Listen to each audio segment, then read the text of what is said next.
Bonjour et bienvenue dans cette nouvelle vidéo. Aujourd'hui, je vais vous proposer un exercice d'intégration en mathématiques. Euh, la première question va être une démonstration à faire, une démonstration du cours que vous voyez devant vous. Et ensuite, on va utiliser cette démonstration pour pouvoir faire une certaine application dans donc pour 4 questions. Voilà. Donc avant de commencer, j'aimerais bien vous rappeler de mettre le pouce bleu si vous aimez ce genre de contenu, de lâcher un commentaire et de vous abonner à cette chaîne si vous n'avez pas encore fait ceci. Donc on va commencer maintenant par lire la donnée. Soit A et B, deux réels sur un intervalle I de R tel que A plus petit que B. Démontrer que si f et g sont deux fonctions continues sur I, telles que pour tout réel x de l'intervalle I, f de x plus grand que g de x, alors l'intégrale entre a et b de f de x est plus grand que l'intégrale entre a et b de g de x. Et là, comme prérequis qu'on nous donne, c'est la positivité et la linéarité de l'intégrale. Donc, comment on va traiter ceci? Je vais commencer par créer une fonction d de x qui va être la différence entre f de x et g de x. Donc, ça va être d de x égale f de x moins g de x. Puisque f de x moins g de x, pardon, f de x est plus grand que g de x, alors f de x moins g de x plus grand ou égal à 0, alors d de x plus grand ou égal à 0. C'est clair pour le moment? Je peux continuer? Je vais le faire. Donc maintenant, je vais intégrer entre a et b d de x. Puisque d de x est positive, donc là d de x est positive, et grâce à la positivité de l'intégrale, alors je peux dire que l'intégrale de d de x entre a et b est également positive. Donc là, je vais écrire positivité de l'intégrale. Donc c'est grâce à cette propriété. Qu'est-ce que je peux faire alors? Donc je vais remplacer d de x par sa valeur, donc a et b. Donc j'ai f de x moins g de x, et là c'est sous la même intégrale, est plus grand ou égal à 0. Ensuite, qu'est-ce que je pourrais faire?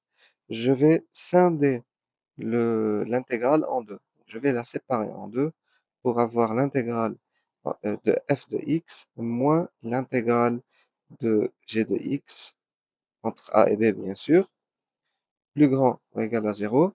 Et ça, c'est grâce à la linéarité de l'intégrale, qui est notre deuxième prérequis.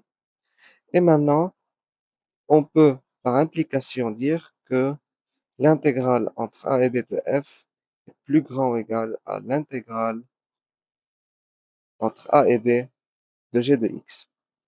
Et voilà pour cette première démonstration. Maintenant, on va faire la deuxième question qui est soit x un réel supérieur ou égal à 1, calculer en fonction de x cette intégrale ici. Donc, c'est très simple. Donc, l'intégrale entre 1 et x de 2 moins t dx. Qu'est-ce que j'aime faire normalement? J'aime scinder l'intégrale en deux, la séparer en deux comme ça, de cette façon, car en la séparant ainsi, tout devient clair. Donc, intégrale entre moins et x de dt, c'est tout simplement t. Donc, 2t entre x et 1, moins t2 sur 2, x et 1. Ça, c'est les formules de base de l'intégrale. Donc là, je vais remplacer par x et par 1. Donc ça va me donner 2x moins 2 moins x au carré sur 2 moins et moins plus un demi. Alors la réponse finale va être, euh, je commencerai par moins x carré sur 2 plus 2x. Moins 2 plus un demi, ça va me donner moins 3 demi. Et voilà, ça c'est tout simplement la deuxième question. Maintenant pour la troisième question, démontrer que pour tout réel t appartenant à l'intervalle 1 plus l'infini, on a 2 moins t plus petit ou égal à 1 sur t. Qu'est-ce qu'on pourrait faire? Là, euh, ce n'est pas quelque chose qui est évident pour du premier coup. Il faut essayer. Donc, on va commencer par donc t est plus grand ou égal à 1. Comment on sait cela? Parce que c'est l'intervalle de 1 jusqu'à plus l'infini, donc t est plus grand ou égal à 1. Donc t est positif. Donc t est plus grand ou égal à 0. Ça, on va le garder. Maintenant, je vais remettre, on va supposer qu'on a ça. Donc, comment on peut passer euh, donc à une forme qui est vraie? Parce que là, on veut juste s'assurer que cette forme est vraie.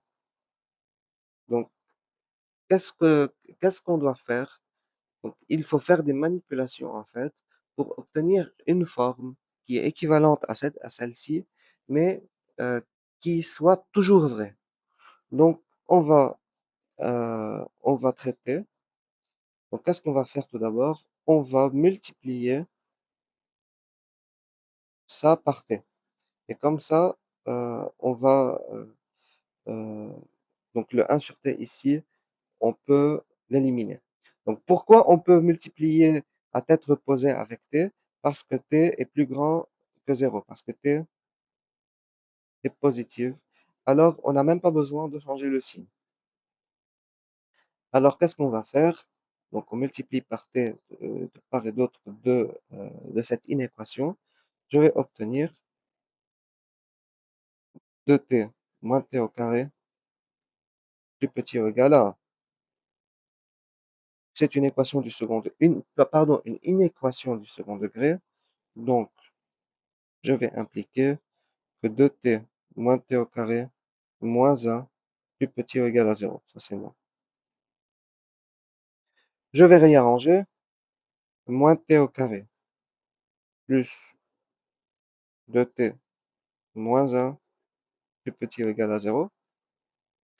Lorsque j'ai une inéquation du second degré avec un coefficient a négatif, donc on aimerait le rendre positif. Donc je vais ici multiplier par moins 1. Donc multiplier par moins 1, donc là il faut faire attention qu'il faut changer le signe ici de l'inéquation. Donc ça va me donner t au carré moins 2t plus 1 plus grand ou égal à 0. Là, on a changé le signe. Donc, qu'est-ce qu'on va faire? On va créer une forme développée de donc, ici de l'équation du second degré, du polynôme du second degré, pardon. Comment on va le faire? Si on n'a pas remarqué que c'est un carré parfait, donc là, parce que c'est de la forme a au carré moins 2ab plus b au carré, on peut travailler, trouver le discriminant, donc delta est égal 2 au carré moins 4 fois 1 fois 1, donc le discriminant est nul. Alors, on a une racine double, et donc par équivalence, ça c'est égal à t moins 1 au carré qui est plus grand ou égal à 0. Donc cette forme-là est valide, est toujours valide.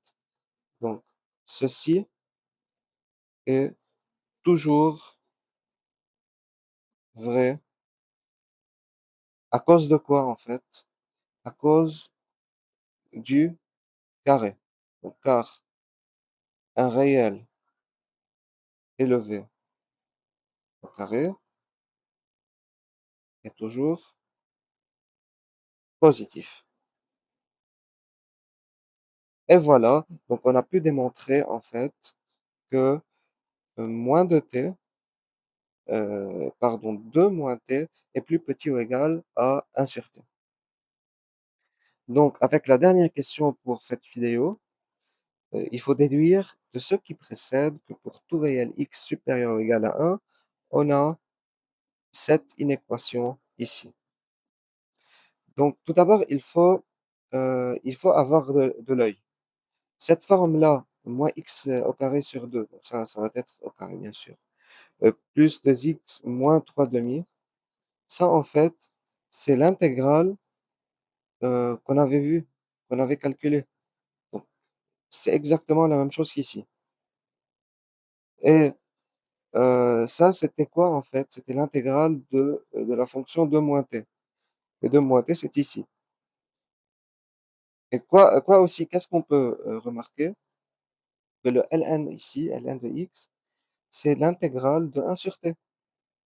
Donc j'ai une inéquation ici et on va utiliser la démonstration du 1 parce que j'ai une fonction plus petite que l'autre fonction, alors l'intégrale de la fonction va être plus petite que l'intégrale de la deuxième. Donc on va vraiment utiliser chaque question précédente, donc le 1, le 2 et le 3 pour réussir à faire le 4. C'est quelque chose de très intéressant. Donc on va commencer par supposer f de x est égal à 2 moins t. Pardon, ça doit être t. F de t est égal à 2 moins t et g de t est égal à 1 sur t. Or, on sait, d'après question 3, que 2 moins t plus petit ou égal à 1 sur t. Alors, f de t plus petit ou égal à g de t. D'après la démonstration 1, on peut écrire que l'intégrale entre 1 et x de f de t est plus petit ou égal à l'intégrale entre 1 et x de g de t. C'est quoi l'intégrale entre 1 et x de f de t? On l'a déjà démontré. Ce n'est autre que moins x au carré sur 2 plus 2x moins 3 demi qui doit être plus petit ou égal à ln de x. Peut-être montrons donc les deux intégrales, donc comme ça, pour être beaucoup plus rigoureux. Donc 2 moins t dt qui est égal à moins x carré plus 2x moins 3 demi. Ça, c'est démonstration 2. Et entre 1 et x de g de t, c'est égal à 1 sur... donc, intégrale entre 1 et x de 1 sur t dt, qui est égal à ln de t entre 1 et x. Donc, qu'est-ce qui se passe en fait? Donc, ça va être ln de x moins ln de 1, et ln de 1 est égal à 0. Donc, ça va être égal à ln de x. Donc, voilà. En utilisant ça et ça, on peut alors déduire cette inéquation. Et voilà pour aujourd'hui, une vidéo de 15 minutes euh, qui n'est pas très difficile. Donc je vous dis à très bientôt et merci pour ceux qui sont restés jusqu'au bout.